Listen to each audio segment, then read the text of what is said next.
here. Okay, let me run. I was trying to take one video and the rain happened in between.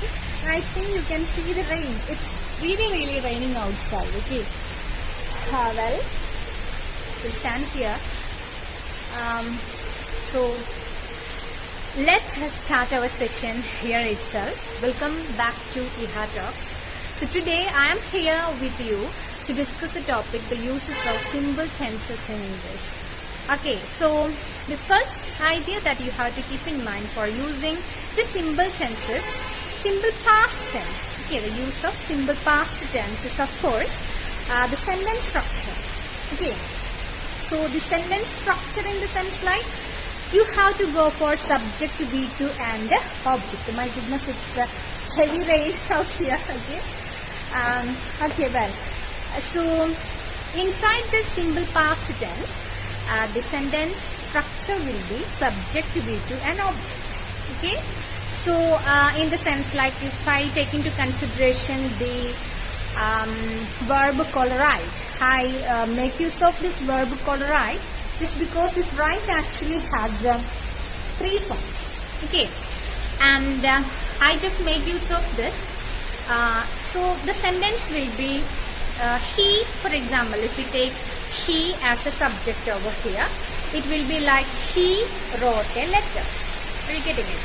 He wrote a letter. Okay, so that is the structure of the sentence, subject, verb and object. Okay, and the second idea you have to keep in mind is this. We had actually discussed this in another video within the same series. Okay, autocorrect English, that simple past tense is actually the super easy tense to make use of. Okay, and you know how I told like this, I just shared you that idea just because you needn't bother about what is the subject when you are talking in past tense. We know that past tense is actually, simple past tense is actually used for all the cases in which or referring to all the incidents that happened in the past and not now.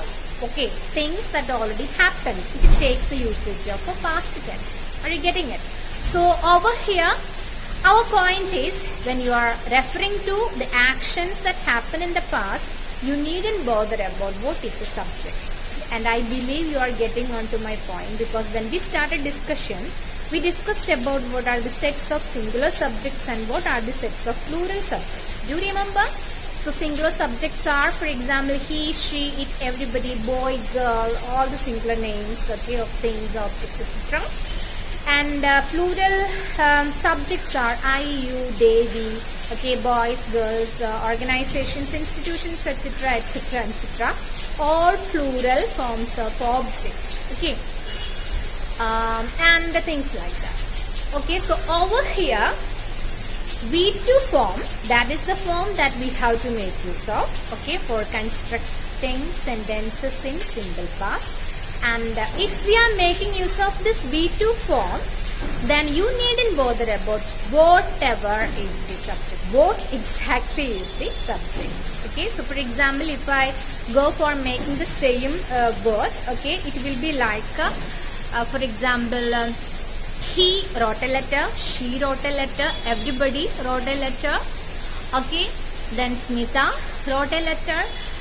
Then if we come to plural nouns, plural subjects, it will be I wrote a letter, you wrote a letter, okay, they wrote a letter, boys wrote a letter, girls wrote a letter. Okay, are you getting it? So it's the same. And another case that you have to keep in mind, okay, when dealing with this simple past tense is this. You know, usually the simple tense usage, simple past tense usage is accompanied by some time words. The time words are more or less, you know, last night, last day, last month, or last year, of course.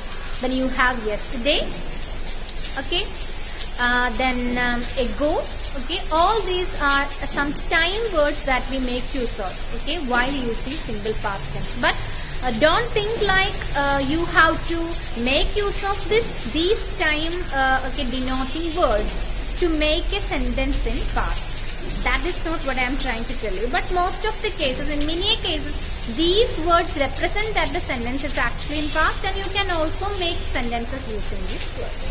Okay. And one more thing I just want to add before concluding our session is this. Okay. See, I have observed many people mispronouncing the ending of this V2 and V3 form. Okay. For example, if we make use of a regular verb form, walk, walked, walked.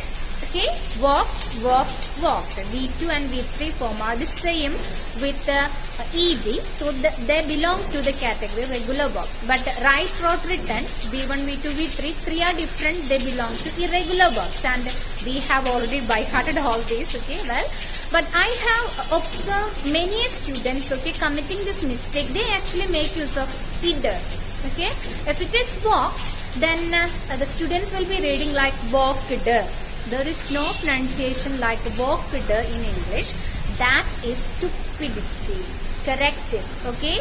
These verb ending takes the pronunciation t, d, or id. Okay. Id. Okay. T, d, or id combination.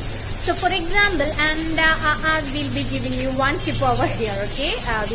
Most of our sessions deals with one tip I give you. It actually came automatically. Okay, nothing that I had actually planned. But anyway, over here too, if you have the verb form, okay, V1 form, the root form of the verb ending with t or d, you can literally follow one rule. Okay, those verbs actually take the pronunciation id. So if it is decided that, decide, if decide is the verb form, then the past form will be decided. Okay, the pronunciation will be decided. You getting it? So if you take the verb of plant, P-L-A-N-T, that is itself a noun too. But if we are referring to the activity of planting a tree, okay, or a sapling, it will be planted. P-L-A-N-T, planted. You're getting it? So, for all the words ending with the t and d in their pronunciation, you can make use of the id sound. And there are, of course, rules for ending t and d too. Okay, and it's super easy to by heart too. Well, if you want it, you can demand. We will do a separate session on the rules of ending. Okay, how to pronounce these V2 forms. I hope everything is clear with you. This is my college. Okay, this is where I belong to. I work here in the Department of English, and you can see the campus is empty. Okay, it is devoid of my students. V2 teachers, when we come over here, we have a feeling like, okay, we are actually in a very lazy mood, because the students actually keep us alive too. Okay, we miss you all. Okay, well, so thank you for listening to me. Okay, if you have listened to this much, this is Mona signing off. Thank you. Keep watching.